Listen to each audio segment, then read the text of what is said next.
दोस्तों, क्या भारत की राजनीति में अब एक नई शुरुआत हो चुकी है? क्या अब राजनीति सिर्फ लड़ाई, नफरत और आरोपों तक सीमित नहीं रहेगी? क्योंकि तमिलनाडु से जो तस्वीर सामने आई है उसने पूरे देश को चौंका दिया है। एक तरफ सीएम की कुर्सी संभालते ही 200 यूनिट फ्री बिजली, महिला सुरक्षा स्पेशल फोर्स और 717 शराब की दुकानों को बंद करने का फैसला, और दूसरी तरफ थलापति विजय अपने सबसे बड़े राजनीतिक विरोधी एम.के. स्टालिन से उनके घर जाकर मिले। सबसे बड़ा सवाल, क्या थलापति विजय अब भारतीय संस्कृति की नई परिभाषा लिख रहे हैं? अब जरा पूरी कहानी समझिए।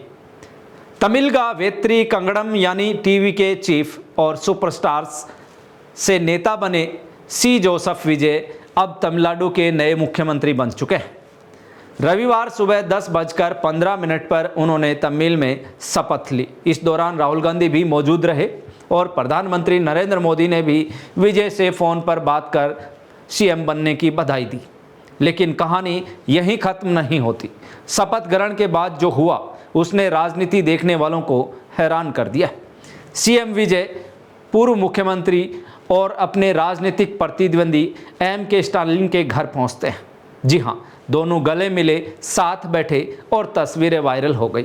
अब जरा सोचिए, आज की राजनीति में जहां नेता एक दूसरे को खत्म करने में लगे रहते हैं, वहां एक नया मुख्यमंत्री अपने चुनावी प्रतिद्वंदी के घर जाकर सम्मान देता है। क्या इसके पीछे सिर्फ शिष्टाचार था या फिर एक बड़ा राजनीतिक संदेश?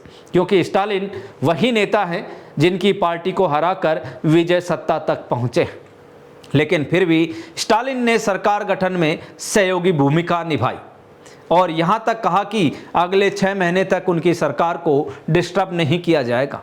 अब जरा विजय के पहले फैसलों पर आइए।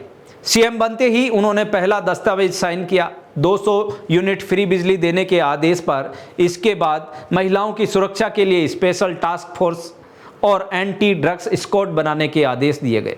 लेकिन सबसे बड़ा धमाका शराब की दुकानों पर हुआ। सीएम विजय ने राज्य में 717 शराब की दुकानों को बंद करने का आदेश दे दिया। ये दुकानें स्कूलों, धार्मिक स्थलों और बस स्टैंड के आसपास थी। यानी विजय ने अपने चुनावी वादों पर आते ही एक्शन लेना शुरू कर दिया।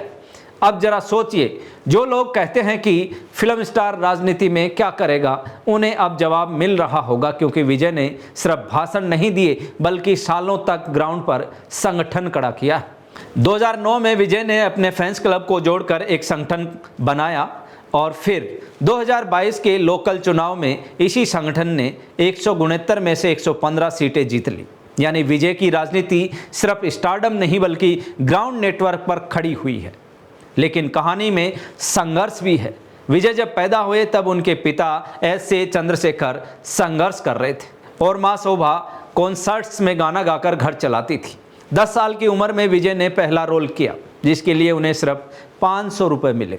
1992 में 18 साल की उम्र में उन्होंने बतौर हीरो शुरुआत की और फिर 69 फिल्मों के सफ़र के बाद वो साउथ के सबसे बड़े सुपरस्टार बने। लेकिन विजय ने सिर्फ फिल्मों में हीरो बनने की कोशिश नहीं की। 2012 के बाद उन्होंने अपनी फिल्मों में किसानों की समस्याएं, कॉरपोरेट दबाव, भ्रष्टाचार और चुनावी गड़बड़ियों जैसे मुद्दों को दिखाने शुरू किया।